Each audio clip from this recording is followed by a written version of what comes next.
Sounds like balls. We had it all. You were a movie star, remember? Are you afraid people will say you're doing this play to battle the impression that you're a washed-up comic strip character? Absolutely not. That's why 20 years ago I said no to Birdman 4. Birdman 4? You do Birdman 4? Face it, Dad. You're doing this because you're scared to death, like the rest of us. Then you don't matter. Now you're about to destroy what's left of your career. We should have done that reality show they offered us. Shut up. You know I'm right. Shut up. You're so annoying! Hey, so, why don't you try to rest a little bit? Don't you get it? You were the original man. Let's make a comeback.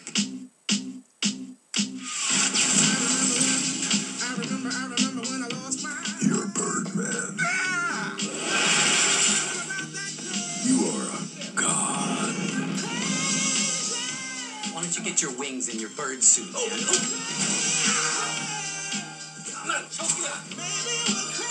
Let's go back one more time and show them what we're capable of.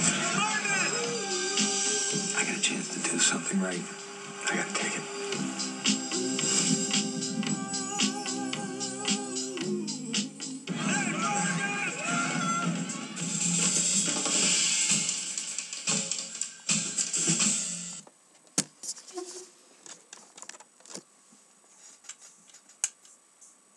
Alright, hey. This is Operation End Times. I'm your Jedi Warrior for Jesus, Ben Hellstead. It is January 24th. It is a Saturday up here in Golden Valley, Nevada. It is a glorious day. The sun is shining. I'm going to be celebrating my nephew's birthday later on today. We're going to build a bonfire out in the front yard of the ranch. This is my Builders series, part 8. The Birds of Heaven. What you were just watching was a trailer for a movie that just has come out, Birdman, starring Michael Keaton. And if you can recall, he was the original Batman. So Michael Keaton's gone from Batman to Birdman. 2015, the year that we're living in, is lining up to be one of these just absolutely spectacular periods of time where much is unfolding, both on the shadow side of life and on the divine side of life. The finger of God, the kingdom of God is unfolding for those that have eyes to see and ears to hear. The Super Bowl. The Patriots versus the Seahawks. The Seahawks are Birdmen.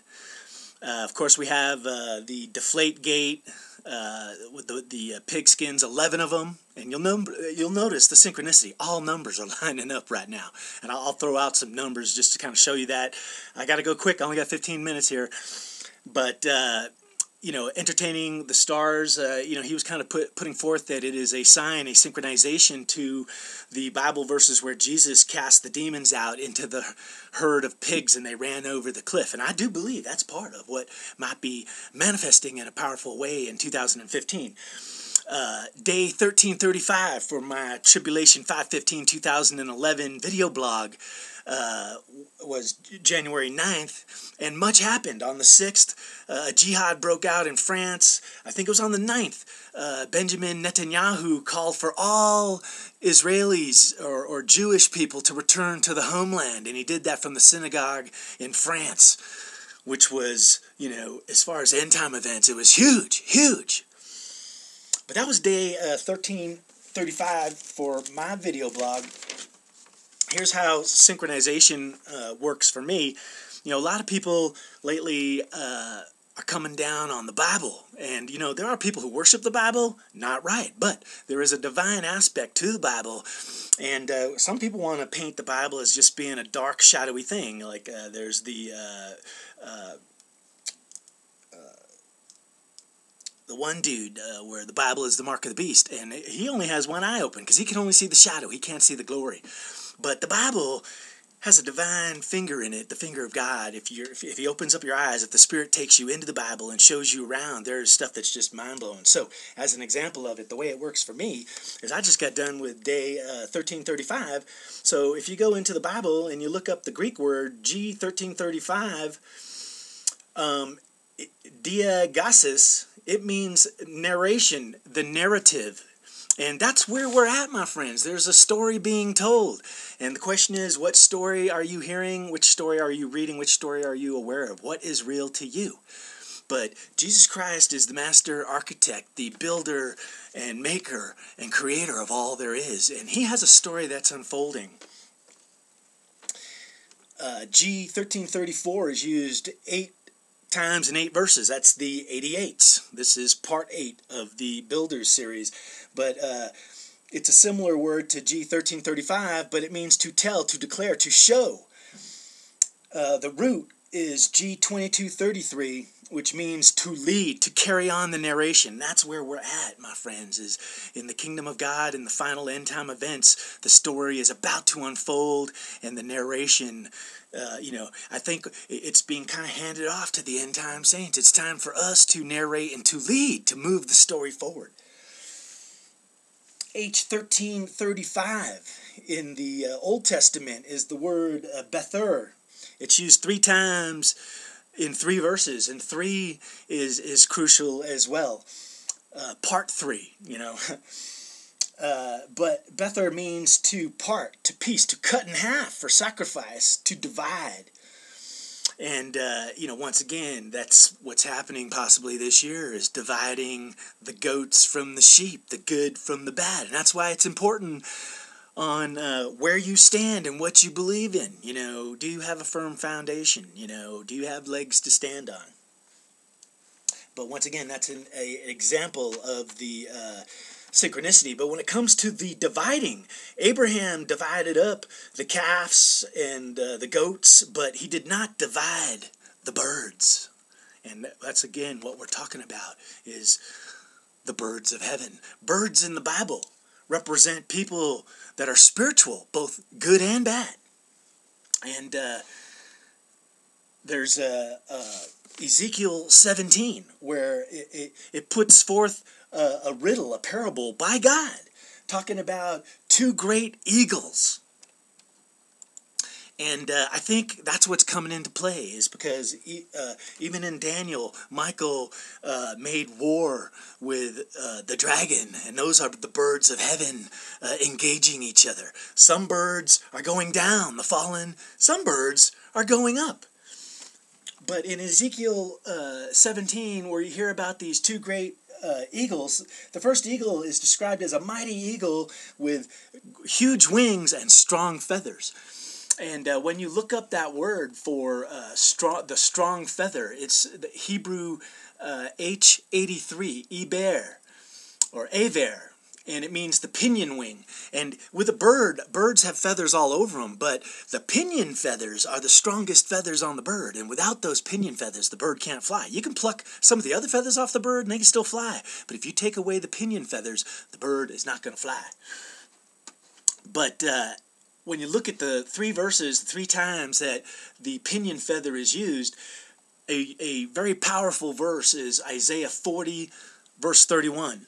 And on January 31st, the comet LoveJoy reaches perihellion with the sun. And of course, in Greek mythology, the father that tried to create his own wings, his son strapped on the wings. I think it was Prometheus. I may have the name wrong, but he tried to fly to the sun, and he flew too close, and he fell back to earth.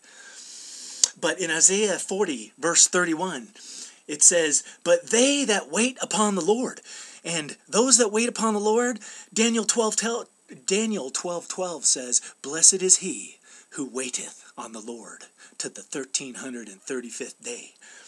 But here in Isaiah 40:31, it references it, and it says, "But they that wait upon the Lord, the 1335th day, the Lord shall renew their strength. They shall mount up with wings," the pinion wings, learning how to fly as eagles. "They shall run and shall not be weary, and they shall walk and not faint." And that, my friend, is part of the transformation that's taken part in the kingdom of God is those of us that have the faith, that have the eyes, that have waited and have watched, are about to mount up with eagle's wings and narrate our end of the end time story. You know, what's kind of funny is prior to Christmas, I went into the belly of the beast and took a job at Amazon trying to get my Amazon. And, you know, the only thing I was amazed at Amazon was that it was basically human slavery. And that's in America. And I know in other parts of the world, it's even way worse. China, Mexico, wherever, where there's really slavery going on. But at Amazon, they made you work your ass off. They didn't treat you too well. And I came out of it. You know, their big saying there was, go faster, but don't run. Go faster, but don't run.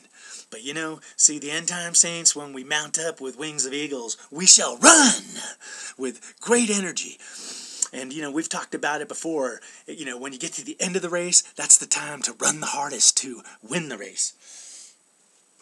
But anyway, it's the birds of heaven, the good versus the bad. I do believe that's part of what is unfolding in front of us. Now, entertaining the stars, you know, I watch him because he always has a lot of stuff where he's seeing numbers and synchronizations in movies and whatnot.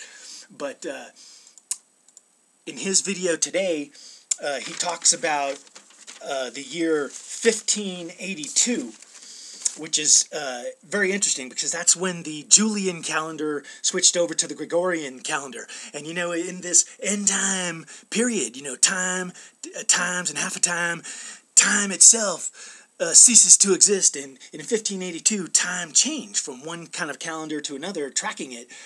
But 1582 was the Hebrew year 5343. Now, if you add 10 years to that, and 10 is important because September 13th of this year, 10 days later, is September 23rd. The 13th is Rosh Hashanah. The 23rd is Yom Kippur, the Day of Atonement. And much may happen. A lot of people think a meteor may be coming in. Now, in the trailer for Birdman, you saw there was some kind of meteor falling in the sky, and the voice said, "You are a god." And that was the original lie from Satan himself, saying, "Ye are gods." But you know, a lot of people believe that. But if you add 10 to 1582, you come to 1592, and that is the number of days from the start of my tribulation blog, 5/15/2011, to September 23rd, 2015. It's exactly 1592 days, and if you would add 10 years to 1543, you would get 1553, and I will be turning 53 this year. So as you can see, at least in my life, man, everything is syncing up, so I can't deny what's unfolding. I just want to be part of the narrative, and I thank God every day for letting me be part of the narrative. But, once again, showing you the synchronization, we go back to the Bible, and H1592 in the Hebrew is the word genubath, which means to steal away, to be carried away by a thief or like a thief. And once again, Jesus says, for those that aren't ready, that aren't prepared, that day will come like a thief in the night.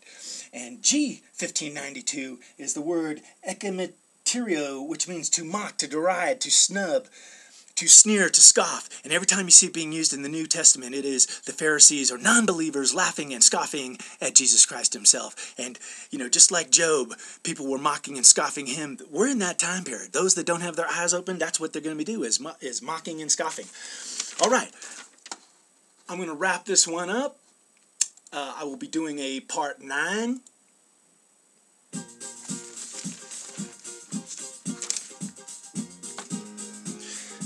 Keep It Coming, Love, released in 1977. 77 is the number for Jesus. He was the 77th generation. Released by KC and the Sunshine Band. So if you're walking in the light, you will keep it coming, love, because God did not build us up to tear us down, man. Much is unfolding. God bless you for watching this. I'll try to get to part 9, but I'm going to enjoy this day, celebrate my nephew's birthday, and in part 9, I'm going to unleash the glory on y'all so you can see that it's not all dark and that there is much coming. All right.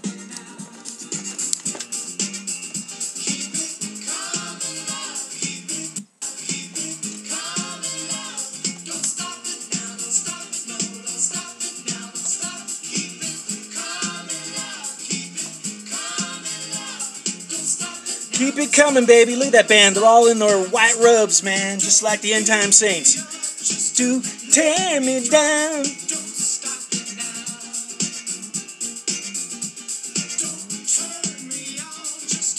Turn me off. Keep it coming, love.